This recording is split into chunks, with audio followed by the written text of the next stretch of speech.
2025 को भाइटिका स्पेशल ठुलो दादा माइला दादा अनि भाइ माइला भाइ एकै जेठा भाइ लो हाम्रो नाना अब चाहिँ टिका लाउँदैछ है हामी पहिला ओखर ओखर ओखर फुटाउँछ पहिला ओखर फुटाउँछ र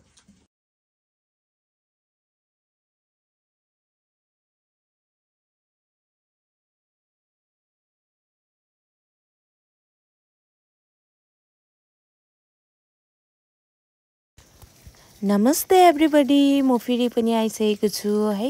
भाइटिकाको भिडियो लिएर तपाईहरुलाई धेरै धेरै शुभकामना छ भाइटिकाको अझ तपाईहरुले नि मजाले मनाउनु भयो होला हाम्रो त्यस्तो नै छ है आफ्टर लङ टाइम हामी चाहिँ कति वर्षको बादमा भाइटिका मनाउँदैछ हैन दशैं त मनाउनु पाइन तर टिकामा चाहिँ जाउँ है भनेर नाना र मैले इमर्जेन्सी फ्लाइट टिकट गरेर इमर्जेन्सी प्लान गरेर चाहिँ आको हैन अन्त यहाँनिर हामीले चाहिँ अन्त भाइटिका पनि लगाइदिँदैछ हैन बिहानै उठे म चाहिँ 5 बजे नै उठे हिजो पनि बजार जान चाहिँ गएको थिए तर सामान चाहिँ जति नै याद गरेर लिएर आए पनि बिर्सिन्छ हैन सामान बिर्सेछ त्यही भएर मैले चाहिँ बिहानै 7 बजे यहाँबाट बजार गए 8-9 बजेतिर चाहिँ म बजारबाट सामानहरु लिएर पनि घर आइसकेको थिए हैन सबै सामानहरु लिएर आएर त्यहाँबाट नानाले खाना सब्जी पकाउनु भयो मैले चाहिँ यता टिकाको तयारीहरु गरे हैन फेरि यो वर्ष चाहिँ दशैं दीपावली छिटो भएर होला हैन सयपत्री फूल कहीं पनि नपाको यति सारो बिजोग भएको त्यो बजारे सयपत्री फूल मात्रै थियो हैन अन्त हामीले चाहिँ सबै त्यो बजारी फूलै ल्याउँछु भन्ने सोचेको थिए तर फाइनली लास्टमा गएर चाहिँ दुईटा ओइलेको भए पनि हैन माला पाएर चाहिँ दुईटा चाहिँ ओइलेको भए पनि माला होस् है भनेर बोकेर लिएर आयो यति सारो बिजोग भएको है अब के गर्नु हामी पनि अब घरमा बस्दैनौं रोप्नु पनि हैन अब हुनेको रोप्नु हुनेहरुले त ओभियसली मजाले नै लगाउनु भयो तर हामीले चाहिँ नरोपेर होला बजारमा पनि पाएन हो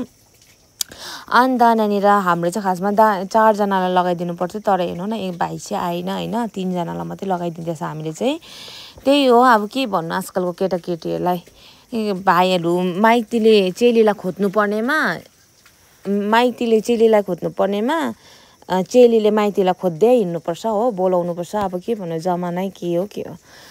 अन्त फाइनली हामीले चाहिँ टिका पनि लगाइदिसक्यो हैन हल्का मजा गर्दै अन्त दादाले पनि लगाइदिनु हुँदैछ नानालाई टिका अन्त मैले चाहिँ जिस्काउने बिचारी मलाई त लास्ट टाइम त कस्तो बाङ्गे लगाइदिनु भएको थियो यो पालि चाहिँ बाङ्गे नलगाइदिनु है भनेर भनेको थिए हैन अन्त ठुल दादाले चाहिँ नानालाई लगाइदिनु भयो अन्त माइल दादाले चाहिँ मलाई लगाइदिनु भयो हैन अन्त बिचारा कन्फ्युज भइरहेछ कुन टिका लगाउनु टिकै छैन रहेछ भन्नुहुँदै थियो हैन अन्त फाइनली हामीले नि टिकाहरु लगायो अन्त सगुनहरु पनि दियो जानी नजानी हैन कति कुराहरु सिक्ने प्रयासमा छ है कति नजानेको कुराहरु अन्त तपाईहरुलाई के कस्तो लाग्छ कमेन्ट गर्नुस् होला हो अन्त गिफ्टहरु पनि दिइसके हामीले गिफ्ट चाहिँ दिएको 5 मिनेट पनि भएको थिएन दादा चाहिँ यति एक्साइटेड भएर ओपन गर्नुभयो हैन होप सबै जनाले मन पराउनु भयो होला हैन अब के गर्नु छिटो हतारमा किनेको जस्तो पाए त्यस्तो किनेर ल्याइदिएको थियौ हैन अन्त त्यही हो अब मजाले सबैजना बसेर खाना खाने अन्त रायो साग वाउ रायो साग र मासु बनाउनु भएको छ मुलाको अचार अन्त चाहिँ के रे मशरुम दाल वाउ यति यमी भएको थियो नि अहिले पनि एकदम मुखमा पानी आइरहेको छ अन्त दुईजना दाजुलाई चाहिँ अघि पनि मैले भने हैन माला के रे सयपत्री फूलको माला लगाइदिए भाइलाई चाहिँ अब थिएन त्यही भएर भाइलाई चाहिँ यो बजारी फूल लगाइदियो हो अन्त तपाईहरुलाई के कस्तो लाग्छ प्लिज कमेन्ट गर्नुस् होला तपाईहरु पनि पुरा इन्जोय गर्नुहुँदै होला है सबैजना मजाले इन्जोय गर्नुस् र